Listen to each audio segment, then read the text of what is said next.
হযরত সুলাইমান আলাইহিস সালাম একজন দরিদ্র মহিলাকে তুচ্ছ করাতে আল্লাহ তাআলা সুলাইমান আলাইহিস সালামের সকল ক্ষমতা কেড়ে নিয়েছিলেন। কী কারণে হযরত সুলাইমান আলাইহিস সালাম দরিদ্র মহিলাটিকে তাচ্ছিল্য করেছিলেন এবং এরপরে কি ঘটেছিল সেই সম্পর্কে জানতে হলে ভিডিওটি শেষ পর্যন্ত দেখতে থাকুন। হযরত সুলাইমান আলাইহিস সালাম একবার আল্লাহ তাআলার কাছে আরজ করে বললেন, হে আল্লাহ, তুমি আমাকে এমন ক্ষমতা দান করো যা আমার আগে কাউকে দেওয়া হয়নি এবং আমার পরেও আর কাউকে দেওয়া হবে না। তখন আল্লাহ তাআলা হযরত সুলাইমান আলাইহিস সালামকে এমন অলৌকিক ক্ষমতা দান করলেন যার ফলে সমস্ত মানুষ, পশু পাখি, গাছপালা, জিনপরি, দৈত্য দানব সকলেই হযরত সুলাইমান আলাইহিস সালামের কথা শুনত। অর্থাৎ আল্লাহ তাআলা সুলাইমান আলাইহিস সালামকে পুরো পৃথিবীর পশু পাখি, গাছপালা, দৈত্য দানব, জিনপরি সকলকেই তার বাধ্য করে দিয়েছিলেন এবং আল্লাহ তাআলা তাকে একটি সিংহাসন দেন, যে সিংহাসনটিতে বসে তিনি আকাশে উঠতে পারতেন। একদিন হযরত সুলাইমান আলাইহিস সালাম তার সিংহাসনে বসে আকাশের মধ্য দিয়ে উড়ে যাচ্ছিলেন।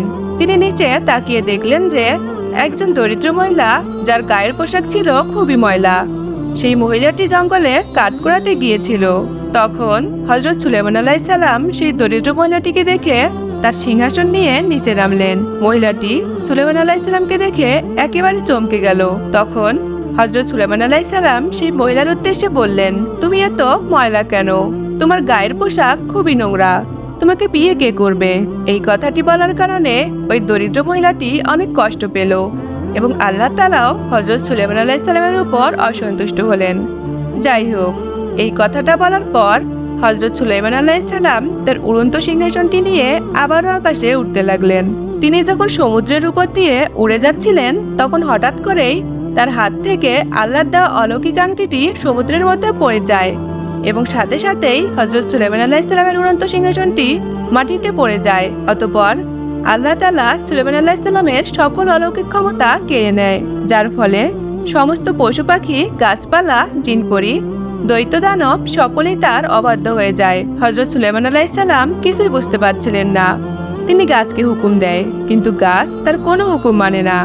জিনদেরকে তিনি আদেশ দেয়, কিন্তু তারাও তার আদেশ পালন করে না। তখন হযরত সুলাইমান আলাইহিস সালাম তার ভুল বুঝতে পারে এবং মনে মনে বলতে থাকে যে আমি তো আল্লাহর এক সৃষ্টিকে তুচ্ছ মনে করেছি, তার মনে কষ্ট দিয়েছি, এজন্যই হয়তো আল্লাহ তাআলা আমার উপর রেগে গিয়েছে এবং আমার সকল অলৌকিক ক্ষমতা কেড়ে নিয়েছেন।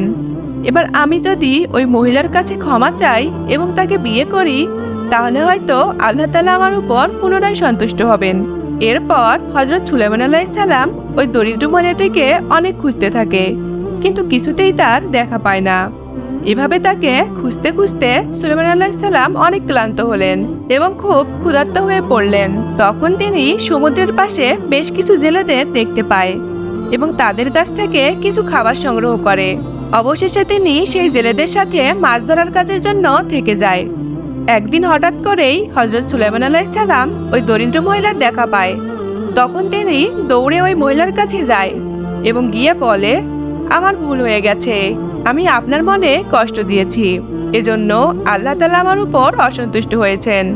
আপনি দয়া করে আমাকে ক্ষমা করে দিন। আপনি কি আমাকে বিবাহ করবেন? হযরত সুলাইমান আলাইহিস সালামের মুখে এমন কথা শুনে ওই মহিলা একেবারে অবাক হয়ে যায় এবং বলে যে আপনি আমাকে বিয়ে করবেন, এ তো আমার জন্য সৌভাগ্যের ব্যাপার, কেননা আমি অনেক দরিদ্র, আমাকে কেউ বিয়ে করতে চায় না। এরপর হযরত সুলাইমান আলাইহিস সালাম ওই মহিলাটিকে বিয়ে করে নেন আর তারা খুব সুখে শান্তিতে জীবনযাপন করতে থাকে।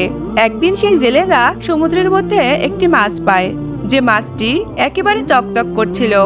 তখন জেলেরা সেই মাছের পেট কাটে এবং পেট কেটে দেখে সুলাইমান আলাইহিস সালামের হাত থেকে যে আংটিটি পড়ে গিয়েছিল সেই আংটিটি মাছের পেটে। তখন হযরত সুলাইমান আলাইহিস সালাম পুনরায় সেই আংটিটি পরে নেয় এবং আল্লাহ তাআলা পুনরায় তার অলৌকিক ক্ষমতা ফিরিয়ে দেয় এবং সেই উড়ন্ত সিংহাসনটি মাটির মধ্যে এনে দেয়। জেলেরা তখন বুঝতে পারে যে হযরত সুলাইমান আলাইহিস সালাম আল্লাহর একজন নবী। এরপর হযরত সুলাইমান আলাইহিস সালাম তার সিংহাসনে বসে আবারও আকাশে ওড়া শুরু করেন এবং আগের মতো পৃথিবীর সমস্ত পশু পাখি, জিন পরি, মানব দানব তার অধীনে চলে আসে। হযরত সুলাইমান আলাইহিসসালাম আল্লাহর কাছে শুকরিয়া আদায় করে এবং সে বুঝতে পারেন যে আল্লাহ তাআলা তখনই সবচেয়ে বেশি অসন্তুষ্ট হন যখন তার সৃষ্টিকে কেউ তুচ্ছ মনে করে।